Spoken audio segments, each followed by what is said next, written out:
This goes all the way back to 1968. Every sport. Was Putin aware of the existence of a Russian doping system? Yes. We are top-level cheaters. This all can be proved. It's quite mind-blowing. New York Times is breaking tomorrow. Tomorrow?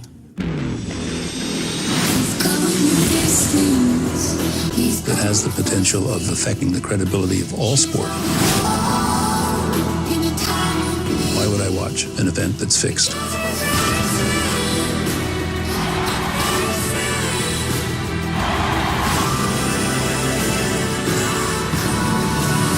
You in any danger? Yes. Oh, I need to escape. Putin will kill me. Holy shit. I just got back from seeing the movie Icarus, the documentary by Ryan Fogel. My school did a showing of it, and I thought it was just a student activities thing. And turns out it was a board of trustees and the president of our college and a formal event. And I was in jeans because I just got out of tennis practice. But it was fun. I had cake. It was great. And it turns out there was like the whole softball team was there in sweats, so I didn't feel as bad. But everyone else was in suits and ties, but it was fine. Movie was good. It was very good. I assumed it would win the Oscar. It was one of my few predictions for the Oscars that was right. It won the Oscar for Best Documentary, and I think that it deserves it. To be fair, I haven't seen any of the other nominees, but that was a very good documentary. This is my spoiler review, right? Yes, let's go with yes. So, because I just got done with it, and while it's still fresh in my mind, I'm going to do the spoiler review for the first time, instead of a spoiler review 2 weeks after I see it. I laughed. I cried. I think that it was probably the best, no, it was the best documentary I've seen. And I'm not a big documentary person, but I would say that this one I did enjoy. We had dinner with it, and a lot of the time I forgot that I had a plate full of food in front of me because I was so interested in the film.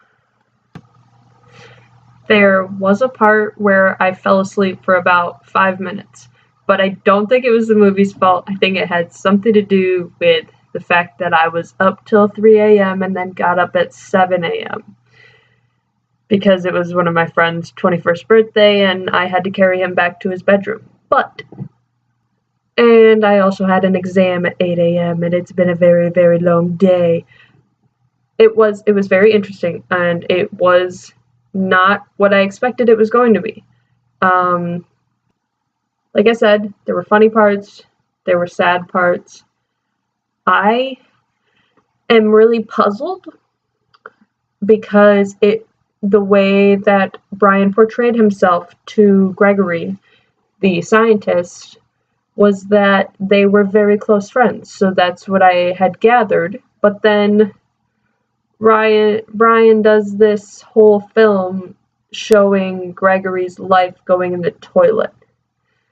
And if he were my friend, he wouldn't be my friend anymore. Like, that's awful, and I would never do that to one of my friends. So, shame on you, Brian, even though you did great with it. Kind of shitty. But I mean, who knows if you'll ever see him again, because he's in witness protection. I am curious to see how he's doing and what happens with him, but that's also current because this movie just came out last year and is about the 2016 trial. The people in this documentary were very real. Like, it felt like I was just like in a car with them, and they weren't on TV. None of them were shy on camera, and I think it helped a lot. And I know that that's not anyone who put the movie together. That's not their fault. It's just who the people were. But I think it made the movie more interesting because everything that they said was so pure. So I think that helped make the movie better. But it's also wild that the movie started out, I was like, oh, it's just a experiment. We're going to see what happens. And then it turns into this crazy trial, running for your life thing. And it's a documentary. Like, what are the chances that this all happens? What are the chances that Brian gets in contact with this scientist that this is all happening to? So I think that was cool, wicked, great for an audience, terrible for this poor man, Gregory, and his poor family. And that was like when I was crying, was every time he talked to his wife. That just sucks. I could never imagine that. And there was a part in the film where Gregory started making codes for Brian's daily urine samples.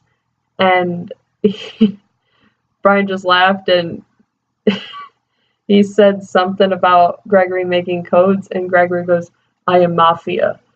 And everyone in the room that I was in started laughing, and Brian laughed, but Gregory had a straight look on his face. So I'm looking around. Gregory's probably mafia. Probably is. He very well could be. He's a very sneaky man. But I also felt bad for him for the rest of the film. Even though what he did wasn't right. And I know this is more of a political thing than a film thing. What he did wasn't right, but it wasn't entirely his fault. Like, he was just taking orders. He was going with it. And the other thing, the itinerary for this program says that after the film, there will be a panel discussion, Q&A. And I look in here, and there's like 2 really important people that I've never heard of. So I'm thinking that they're going to be like makers of the film or something, people who had something to do with it, and then they're just dope people. Like, they're people who research drug testing. I was really bummed out because I was ready to talk about the movie.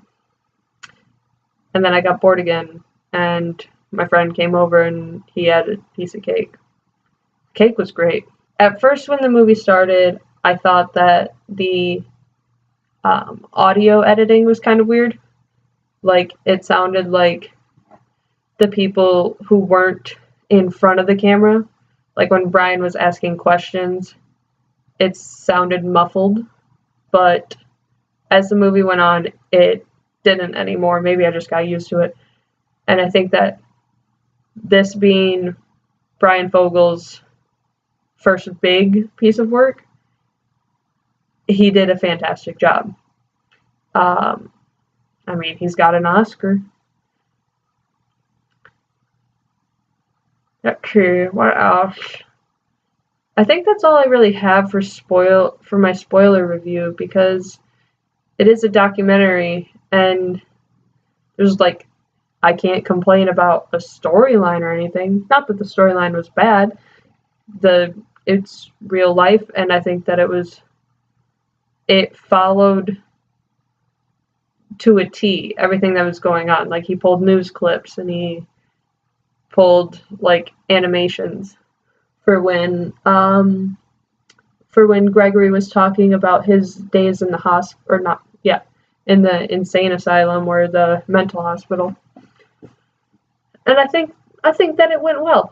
I think that it turned out to be a good film. I think that it turned out well for everyone except for Gregory, I guess, and Putin was just denying to the end that Russia never had anything, no, like, what was it, sport doping support system, I don't know, whatever, government funded doping for the Olympians. And there's hard soil evidence against it. And I thought it was funny, all the people denying it. I did think it was going to be more about Lance Armstrong than it was, but that's okay too. I mean, it took a turn and it worked out. So, let's do... I didn't really think about what I would rate this. I feel like if I had to rate this film,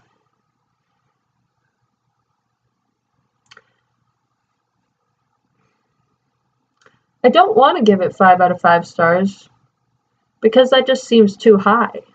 Because I wasn't walking out of that movie blown away, and I feel like that's what a 5 out of 5 stars would be. But I can't think of a reason to give it less than that, other than me not walking out blown away. So let's go ahead and I'll give it another 4.5 stars. Yeah, 4.5 stars sounds good.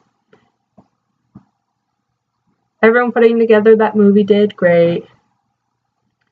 And that's all I have for you on the Icarus spoiler review. Like, comment, share, subscribe, all that fun YouTube jazz. And be on the lookout for my next video. Thanks. Have a great day. Putin calls the claims the slander of a turncoat. 2 people connected with the Russian doping program are already dead. There never was anti-doping in Russia, ever.